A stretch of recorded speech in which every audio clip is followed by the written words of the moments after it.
اور جو اللہ کی راہ میں قتل کیے گئے ان کو ہرگز مردہ نہ سمجھو، بلکہ وہ اپنے رب کے پاس زندہ ہیں، انہیں رزق دیا جاتا ہے، اللہ نے انہیں اپنے فضل سے جو کچھ دیا ہے،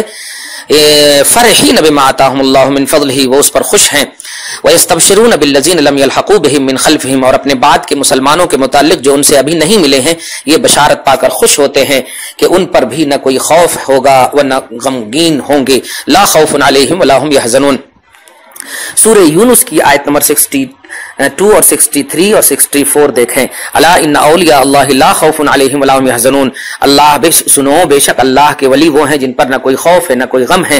وہ ایمان والے اور تقوی کی منزل پر فائز ہو کر کے یہ درجہ پائے ہیں، لہم البشرا فی الحیات الدنیا وفی الاخرہ، ان کے لیے دنیاوی زندگی میں بھی بشارت ہے اور آخرت میں بھی بشارت ہے، لا تبدیل لکلمات اللہ، اللہ کے کلمات میں کوئی تبدیلی نہیں، یہ بہت بڑی کامیابی ہے۔ تینوں آیتوں سے کیا سمجھے آپ؟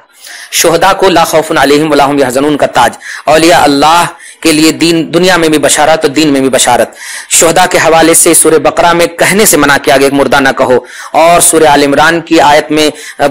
سوچنے سے منع کیا گیا۔ کیا مطلب ہوا کہ یہ جو ذاکر نائک بول رہا ہے فزیکلی طور پر وہ مر گئے ہیں تو یہ بول ہی تو رہا ہے نا، اور اللہ پاک نے کہا لا تقولوا، مت کہو، یعنی بولنا حرام ہے، تو اب ذاکر نائک حرام کا مرتکب ہوا کہ نہیں؟ فزیکلی طور پر جسمانی طور پر اللہ پاک کے بندوں بتاؤ، بل احیاء عند ربہم یرزقون، وہ زندہ ہیں اور اپنے رب کے پاس رزق دیے جاتے ہیں، یہاں پر اپنے رب کے پاس رزق دیے جاتے ہیں، دنیا میں رب نہیں ہے کیا؟ اور سب سے بڑی آخرت میں ان کو ملا، آخرت میں ملے گا، تو برزخ میں کیا ہوگا؟ برزخ آخرت کی پہلی سیڑھی ہے، آخرت کا تصور دے کر کے یہ شہداء کی عظمتوں سے کھلواڑ کیا کہ نہیں اس نے؟ بہرحال دونوں آیتوں میں، ایک آیت میں کہنے سے بھی منع تھا اور ایک آیت میں عقیدہ یعنی سوچنے اور خیال اور گمان کرنے سے بھی منع کیا گیا، اور یہ گمان اور خیال نہیں، ڈائریکٹلی طور پر کہہ دیا۔ میں سمجھتا ہوں کہ یہ امت کے شہداء کے حوالے سے زیادہ ان کے ذہن میں انبیاء کرام کے پہلو ہوں گے، اس لیے میں نبیوں کی شہادت کے حوالے سے کیا کہوں، اسی آیت کریمہ کے ذریعے سے آپ کو بتا دوں۔ لوگ سمجھتے ہیں کہ جو زمین پر چلتا پھرتا ہے وہ زندہ ہے، اور جو زمین کے نیچے دفن کر دیا گیا وہ مردہ ہے، لیکن حقیقت یہ ہے کہ ان آیتوں نے بتا دیا کہ اللہ کے نزدیک وہ زندہ ہے جس کی زندگی اللہ کی راہ میں بسر ہو،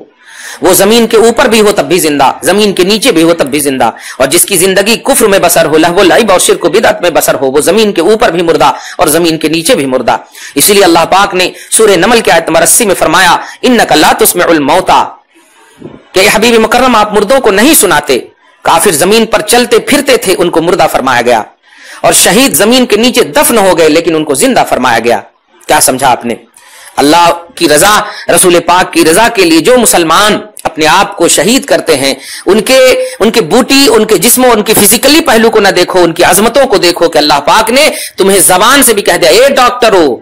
فزیکلی طور پر کا جملہ کہا نا، اے ڈاکٹر ہو خبردار اپنے منہ کو نہ کھولنا کہ یہ مر گئے، آئی ایم سوری نہیں کہنا یہ مر گئے، نہیں، انہیں کہنا بھی نہیں مردہ، اور ان کے بارے میں مردہ گمان بھی نہیں کرنا۔ یہ ہوتی ہے علمی جہالت، یہ ہوتی ہے مطلب یہ کہ مطلب پڑھا لکھا جاہل اسی کو بولتے ہیں۔ بہرحال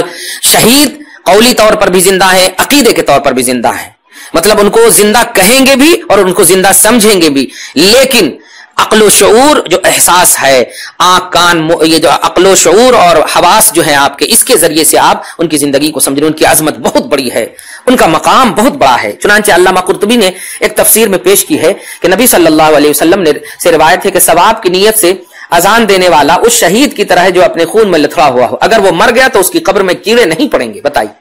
اس حدیث سے یہ ظاہر ہوتا ہے کہ جو مومن ثواب کی نیت رکھتا ہو اس کو بھی زمین نہیں کھاتی۔ بہرحال حدیثیں اور